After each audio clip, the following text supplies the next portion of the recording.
দিনটা ছিল 22শে মে, সকাল 7:30। আমি হসপিটালে অ্যাডমিট হয়ে যাই। এই দিন ছিল আমার মেয়ে থেকে মা হয়ে ওঠার গল্পের একদম প্রথম ধাপ। প্রতিটা মেয়ের মনের মধ্যে যেরকম ভয় আতঙ্ক কাজ করে, আমিও তার ব্যতিক্রম ছিলাম না। প্রচণ্ড ভয় নিয়ে আমি হসপিটালে যাই, সাথে সাথে পরপর চ্যানেল ইঞ্জেকশন, মানে আমি হয়তো কোনো দিনই এরকম ভয় পাইনি। তো সকাল সকাল ঠাকুরের আশীর্বাদ নিয়ে আমি বেরিয়ে পড়লাম কল্যাণীর উদ্দেশ্যে।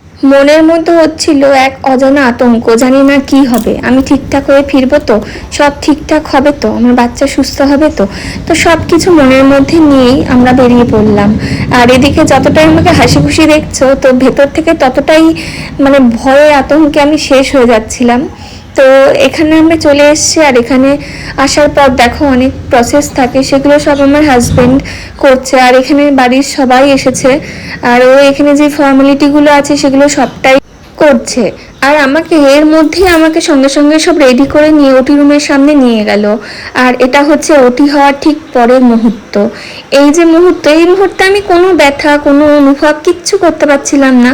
এই মুহূর্তে মনে হচ্ছিল সব কিছু ঠিকঠাকই আছে, সি সেকশন একদম নর্মাল, অতটা ভয় নেই।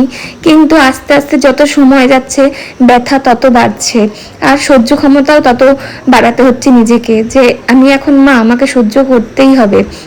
তো এইদিকে ও টাইম টু টাইম আসছে, বাড়ির সবাই টাইম টু টাইম আসছে আমার সাথে দেখা করার জন্য, আমাকে দেখবে বলে। হসপিটালের প্রতিটা সময় কাটছিল, মানে এক একটা দিন কাটছিল মনে হচ্ছে এক একটা বছরের সমান। আর এটা ছিল সেকেন্ড দিন। তো সেকেন্ড দিন যখন প্রথম হাঁটতে বলে, তো সেই হাঁটাটা কতটা কষ্টের তা প্রতিটা সিজারিয়ান মা হয়তো বোঝে। আর এখানে সকালবেলা 1 ঘন্টা আর বিকেলবেলা 1 ঘন্টা দেখা করতে দিত। তো আমার পাপা এরকম রোজই গেছে, রোজ গিয়ে আমার মাথায় হাত বোলাতে হবে, তুই ঠিক আছিস তো। আর এখানে রয়েছে আমাদের বেবি। তো বেবির মুখটা আমি এখনই দেখাচ্ছি না, কিছুদিন যাক, তারপর আমি তোমাদের সাথে শেয়ার করব। আর আজকে আমাদের ডিসচার্জের দিন।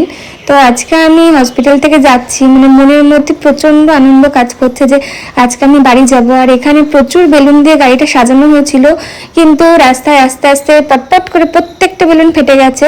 আর কয়েকটা বেলুন ছিল, তো সেই বেলুনটুকুই দিয়ে সাজানো হয়েছে। আর এখানে দেখো আমাদের বেবি গ্র্যান্ড ওয়েলকাম হয়েছে, সেই ভিডিওটা আমি তোমাদের সাথে নেক্সট ব্লগে শেয়ার করব। তোমরা অবশ্যই চ্যানেলটাকে সাবস্ক্রাইব করে দিও যারা নতুন আছো। তো নতুন নতুন আপডেট পাওয়ার জন্য তোমরা চ্যানেলটাকে সাবস্ক্রাইব করো, পাশে থাকা বেল আইকনটাকে প্রেস করে দিও। তো খুব তাড়াতাড়ি পার্ট 2 চলে আসছে গ্র্যান্ড ওয়েলকাম ভিডিও নিয়ে। তো ততক্ষণের জন্য সবাই খুব ভালো থেকো, সুস্থ থেকো।